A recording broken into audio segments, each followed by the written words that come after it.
আজ শেয়ার করছি পাবদা মাছের তেল জাল রেসিপি। পাবদা মাছ খেতে আমরা সকলে ভীষণ পছন্দ করি, আর সেটা যদি পাবদা মাছের তেল জাল হয় তাহলে তো একতলা ভাত নিমেষেই শেষ হয়ে যাবে। কিভাবে তৈরি করবেন তার পুরো প্রসেসটা আজকে আমি আপনাদের সাথে শেয়ার করছি।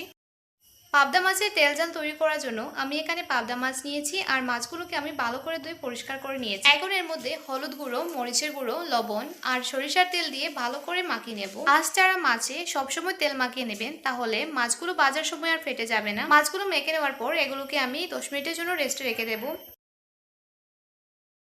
চুলে একটি প্যান বসে এর মধ্যে দিয়ে দিচ্ছি পর্যাপ্ত পরিমাণ সরিষার তেল। তেলটা যখন ভালো করে গরম করা হয়ে গিয়েছে, এ পর্যায়ে আমি এর মধ্যে একে একে মশলা দিয়ে মেখে রাখা মাছগুলো দিয়ে দিচ্ছি।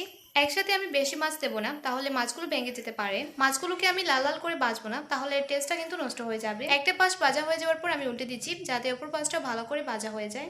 মাছগুলো যখন ভাজা করা হয়ে গিয়েছে, এ পর্যায়ে আমি মাছগুলোকে উঠিয়ে নিচ্ছি। ঠিক একইভাবে বাকি মাছগুলোকে আমি বেছে নেব।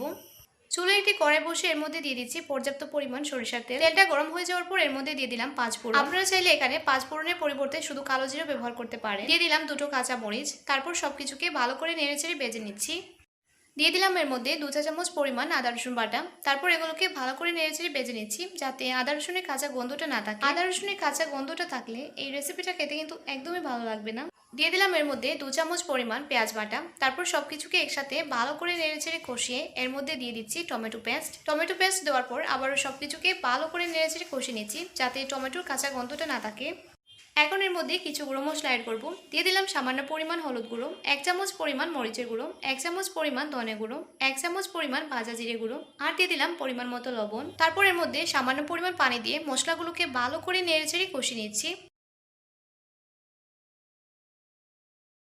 যখন তেলটা মশলা ছেড়ে উপরে উঠে এসেছে, এ পর্যায়ে আমি এর মধ্যে দিয়ে দিচ্ছি কিছুটা পরিমাণ পানি। পানিটা আপনারা নিজেদের আন্দাজ মতো দেবেন। পানি দেওয়ার পর এগুলোকে একটু নেড়েচেড়ে নিচ্ছি, আর অপেক্ষা করব পানিতে বলক উঠে আসা পর্যন্ত। পানিতে যখন বলক চলে এসেছে, এ পর্যায়ে আমি এর মধ্যে বেঁচে রাখা পাবদা মাছগুলো দিয়ে দিচ্ছি। তারপর এটাকে একটু নেড়েচেড়ে ঢাকনা দিয়ে ঢেকে রেখে দেবো 3 থেকে 4 মিনিট পর্যন্ত।